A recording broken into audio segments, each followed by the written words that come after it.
Hello and welcome to another episode of Streaming Without a Paddle. I'm Andrew. And I'm Ted. Ted, good to see you. Good to see you.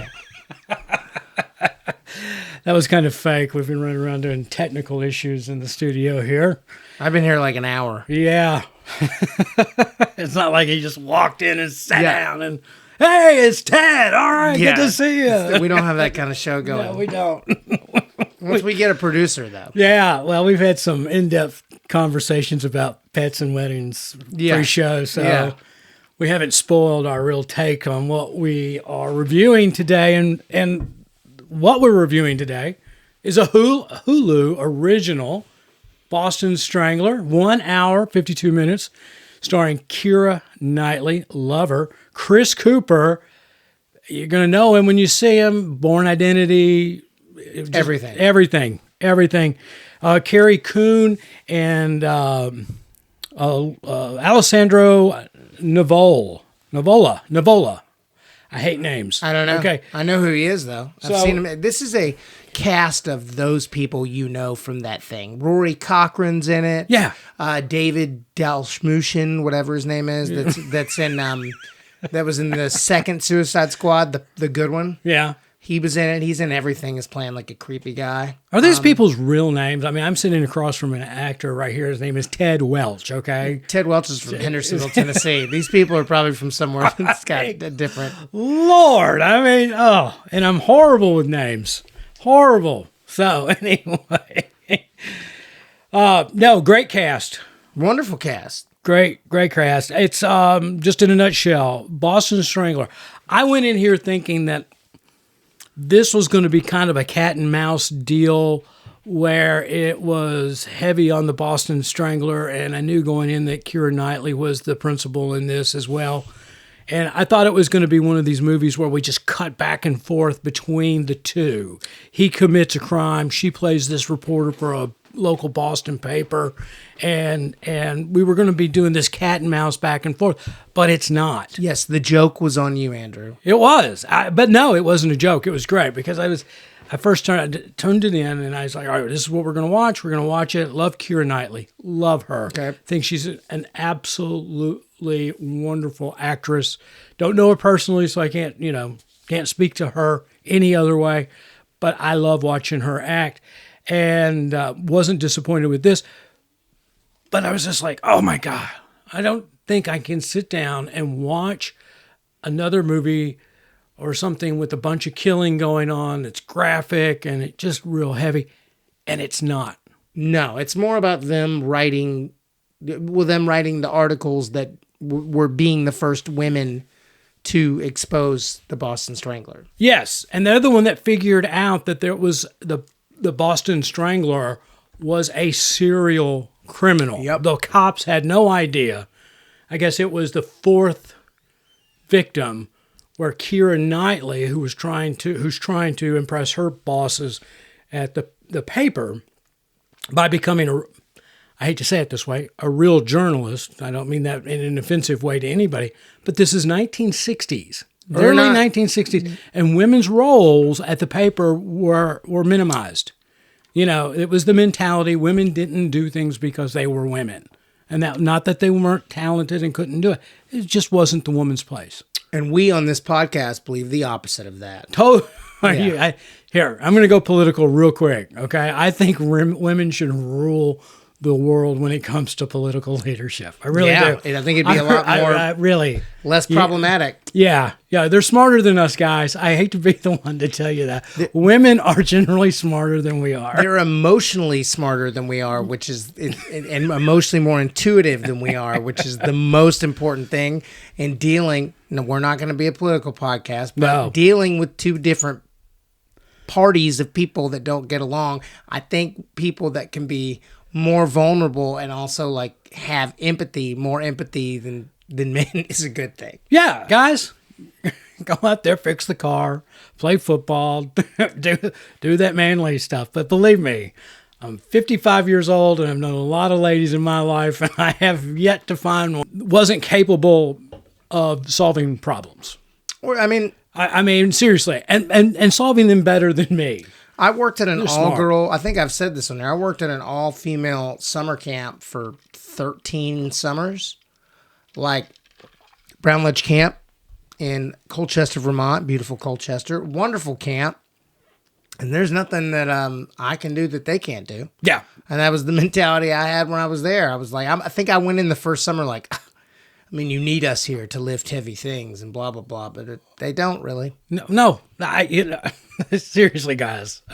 Anyway, and I say that because this movie, Boston Strangler, is the focus of Keira Knightley's character, and being a woman in the 60s, trying to make she wasn't even trying to make a mark for herself.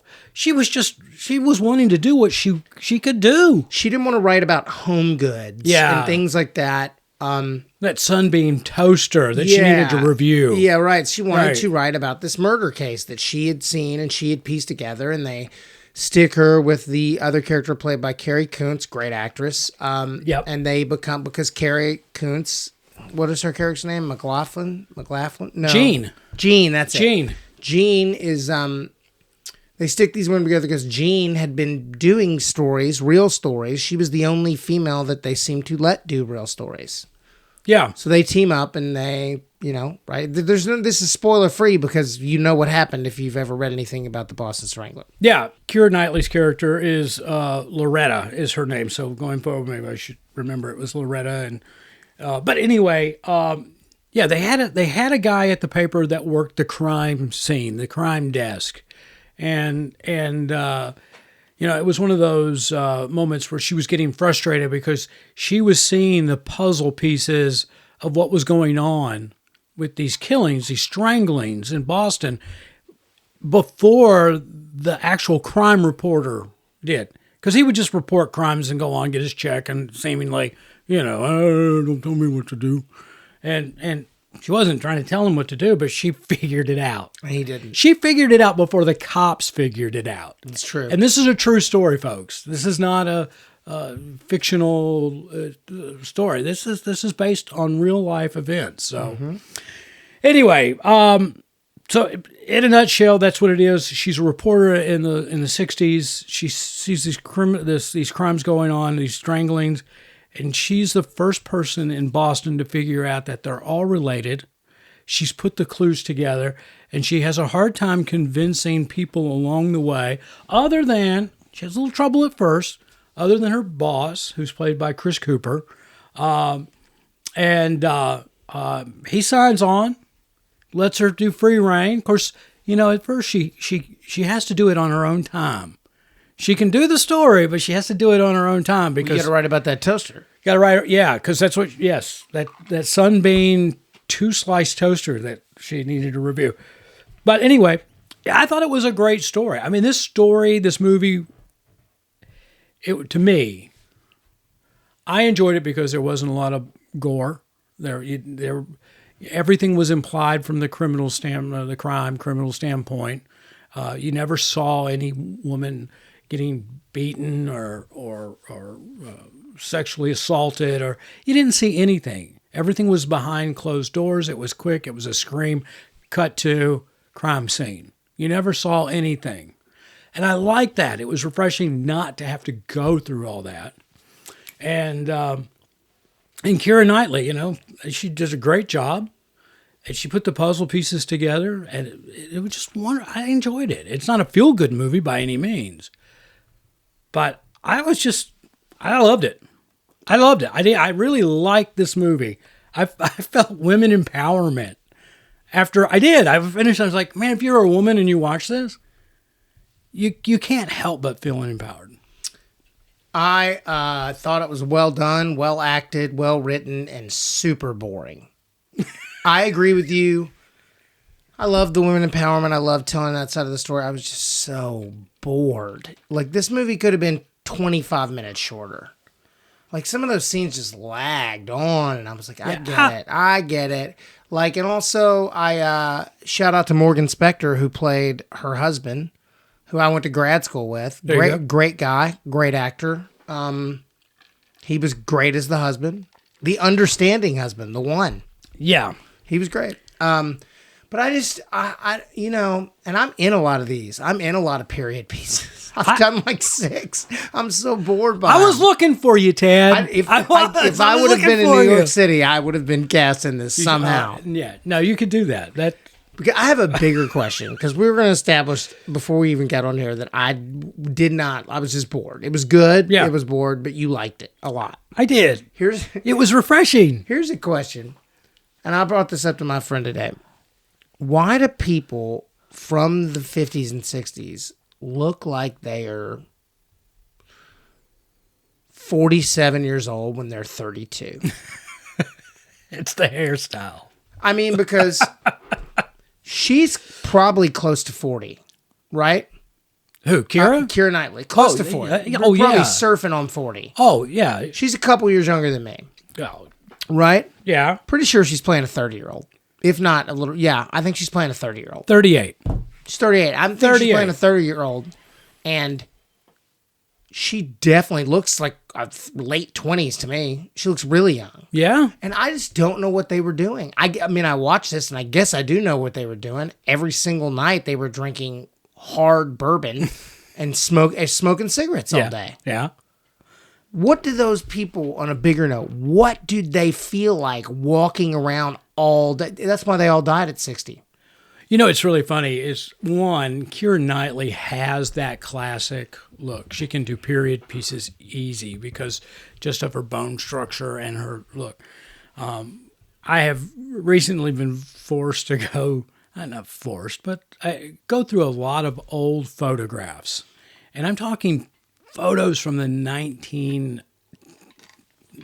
early 1900s. I mean, my parents' parents. I mean, we're going through and we're doing this and, anyway. And I'm just like, people look different back then. Yeah. I mean, we as humans have evolved, I think, physically over the years. I mean, no, seriously. I agree with you. I mean, so when I say Keira Knightley, she's got that classic look. She's got the facial structure of somebody from the 1930s. Yeah, 1940s, like 50s. Sharp, yeah, chiseled. She's also, to appear that thin on screen, she is probably waifish in real life. Because I look like I'm about to bench press a Buick on screen, and I'm a normal-sized human being. I'm a little above average there. Above average, but I'm not like, I'm not crazy. Just blame those linebacker years, right? Yeah, I mean, I'm 6'1", 215, but I'm not 6'3", 260. You get me in the right light on something, I look 6'3", 260. Yeah. No, so it's weird, but overall, anyway, she was perfect for this role. She was great. I looked up this director, and it's just a lot of underwhelming work. There's none of it's bad. Just for me, he's not a director I like. Really? Yeah. I thought everything was cut together nice. No, it was. It's just nothing's dynamic about it. Like, okay. Well, no, you're absolutely right. Matt Ruskin. Matt Ruskin. Oh. And Ridley Scott. He is, I'm going out on a limb here. I'm going to say he put this package together. The story, the people.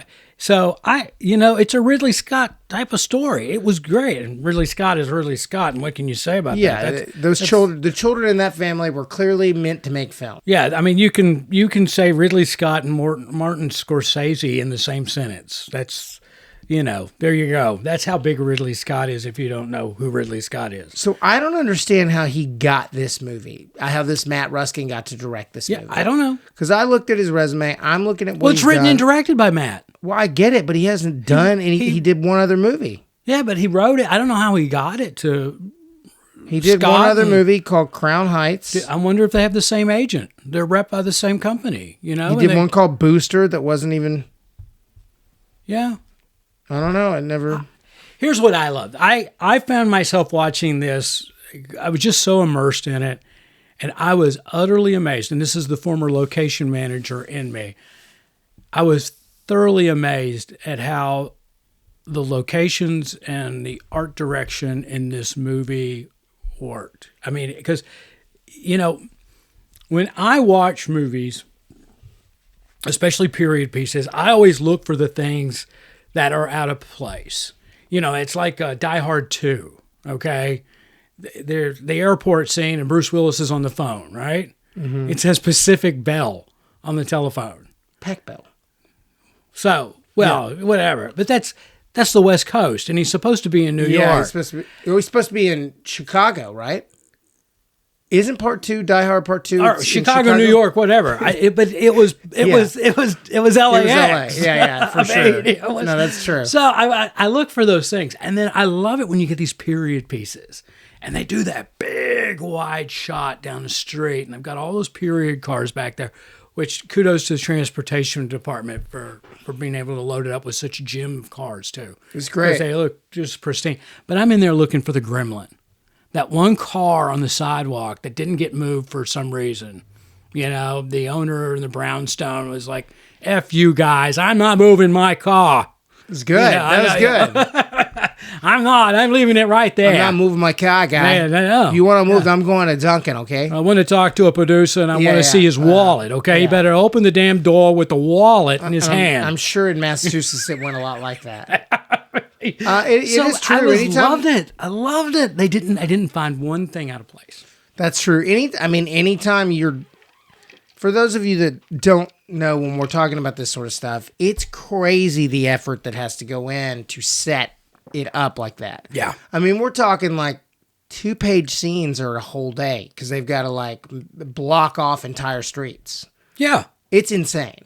Oh, yeah, it's ridiculous. It is absolutely absurd. You think about I'm just laughing about Die Hard 2 because I'm thinking, now that we think in that way, like in Die Hard 2, they shot the interior of LAX and then went and shot all the exteriors at a northern somewhere snowy airport.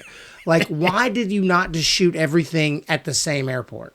I know. Well, from a location standpoint, I can tell you, they probably had trouble with getting access to inside the airport.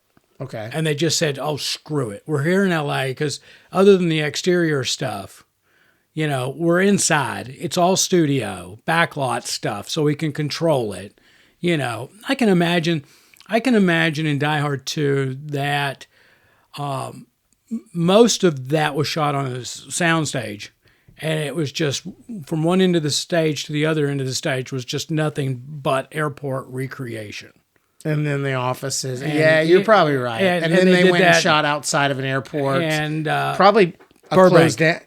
It was probably John Wayne.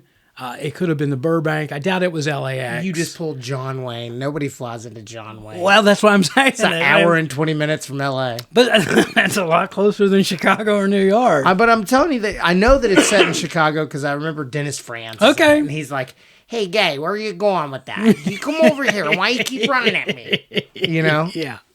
I'm Dennis Franz. I get it. Great actor from Chicago. Yeah, but he played NYPD, right? He did. What was that? I love that series. NYPD Blue. Was it? Is that what it was? Okay. All right. Yeah. Oh, I'm thinking Hill Street Blues in my mind. That was NYPD. The other. Yeah. You're right. It was Jimmy him, Schmitz. It was him, Jimmy Schmitz, and David Russo. Jimmy Schmitz left, and then they brought in Zach from Saved by the Bell and Mark Paul Gosselaar. He was good, though. He was all right. But that was like his foray. Wasn't David Caruso in that too? No, he was in NCIS. He was in... Okay. You sure? Or CSI. I thought he got a start there. Anyway, he got a start in Officer and a Gentleman. I didn't even know he was in that. Oh, David Caruso? Oh, yeah. Really?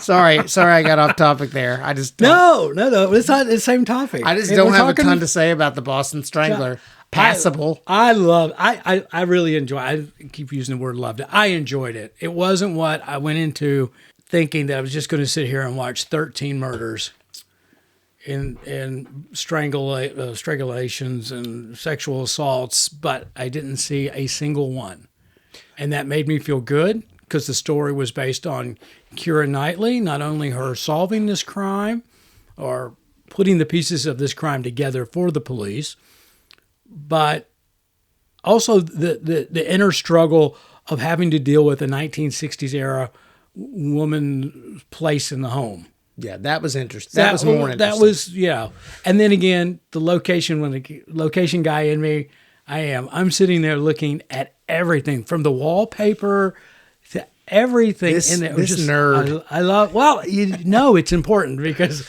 like Ted said, when you're doing a movie, and if you're doing locations, if you're doing anything that's film, I mean, it could be a music video.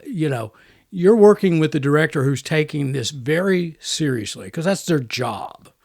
And as a location manager, I'm going in there and I'm listening to the director and I'm going out and looking for those locations. And I know in the back of my head that if I find a location, but it's not dressed correctly, that's just an added expense. Yeah. That's just more work for the art department. And so you go out and you try to find as close to what you can to minimize the stress on all the other departments. Yeah. So I was really, really impressed again. And there were a lot of big wide shots. Huge. And they actually had an aerial shot of Chicago, which I did. You mean Boston? Boston, excuse me. Yeah. And I did kind of laugh because you could tell that the aerial shot that they shot was pretty run down and Southie? Yeah. Yo, are these kids in Southie? Yeah. And so I was like, okay, yeah, they went to the boneyard and shot an aerial shot to make it look period there. But anyway, I did. I enjoyed it. It wasn't a rough movie to watch. If I was a woman, I would have felt empowered. My wife, she didn't want to watch it out of fear that we're going to sit here and watch some guy beat up women, and there's none of it. And I went to her, and she goes, "How was it? Was it rough?" And I was like, well, there's one strangulation that they show from behind. Like show him 3 seconds, right? But I'm just that's. Well, you don't even. Yeah, I got you. There, but there's no, So for me, for you, I feel like I don't want to watch Saw every time. I actually don't want to watch Saw usually. I like the second Saw, but I'm not trying to watch torture porn. It's not my thing. Right. But in a Boston Strangler movie, I want a little more. For me, this could have been better if it was a little more Seven, which is a hybrid of this movie and Saw. Right. Not all the way Seven, because Seven is disturbing, but you could go like 50, Seven was very disturbing. You could go 50% with this one, and I think that would have been a little more interesting. Yeah, I thought they did great. I done really well. I'm glad they left all that gratuitous. You use your imagination. They left you enough time to do that, and so anyway, I got nothing bad to say about it. Keira Knightley was great. The whole cast was great. Yeah. I watch a movie from an acting standpoint, and I'm going to say halfway through it, I was no longer thinking that I was watching Keira Knightley. She completely took my mind off of who she was as a person, as an actor, and just looking, it was Loretta, and that's who she was. Like Bill Murray in St. Vincent. Yeah, you love that movie. I love. It was a good movie, but Bill Murray, that was like, for me, that was the first time actually seeing Bill Murray transform himself. Because even all his other stuff, you're just sitting there watching, and you expect Bill Murray, but in St. Vincent, no, I didn't know who I was watching. So anyway, I escaped that. I escaped that. Keira Knightley erased her brand out of my mind, and I believed I was watching Loretta. I did get a little smile every time Chris Cooper came on because all I could think was Jason Bourne. I mean, he had a pretty powerful role in that. Yeah, he was also in Magnolia, and he was also in American Beauty. He's pretty huge early 2000s. Yeah. Great actor. Great character actor. And he's very distinctive. Yeah. Yeah, he's got a look that you just don't forget. I mean, his physical appearance. Mm-hmm. You just don't, it's like, I've seen him in 100 things. Yes, you have. And he's got his voice is very distinctive. I always feel like I want him to be Southern because he's Southern in so many things, and I don't think he even is Southern. I don't even know where he's from, but I'm going to find out while you're talking. Yeah, so anyway, Carrie Coon didn't... Woo, she's good. She was. She's always good. And again, talk about transformative. I didn't recognize her at first. I had to go, who in the world is playing the co-reporter, Jean, in this thing? And you go and you look at her on the screen in this movie, and then you go look at her headshot or, a Google image, and you're like, holy crap, that's the same person? Mm-hmm. So anyway, great job there. So where did you find out where Chris Coons was from? Oh, he's from Kansas City, Missouri, which is not Southern. It's Midwest. So anyway, he's great. They're all great. Everybody in this movie was great. Everybody was great. You just thought it was boring. Yes. The writing was good, great, whatever. No, not great. There's nothing great about it. It was good. So like the filmmaking, the directing was serviceable. Okay. So we're going to give it a number score. I'm going to give it 71. Okay. I'm going 78. That's fair. I can't say anything bad about the way it was made. Right. I just didn't love it. All right. So would you say people, you're on Hulu and you're looking for something to watch? I would say people, if you really like period pieces and you like suspense and you like female empowerment, then everyone should like that, but you should watch this. I think you should. I wouldn't pass this by. If you're hearing this podcast and you're a week from now scrolling through Hulu, finding something to watch, give this a shot. I know it's not appetizing because it's about the Boston Strangler and you might have the same first impressions I had. Oh, great. I'm not going to sit here and watch some guy murder women. You don't see that. I'm going to say watch it. Watch it. And if you're a woman, you really should watch it. If you're a woman, is going to be definitely something more on your radar to watch. I'm sorry. I'm just done with. I'm done with the period pieces for a while. Like unless it's the 70s, 80s, or 90s, I'm done with period pieces for a while. I don't want to watch anything from the 40s, 50s. What did we do 60s. last week? Babylon. Oh yeah, that was 1930s.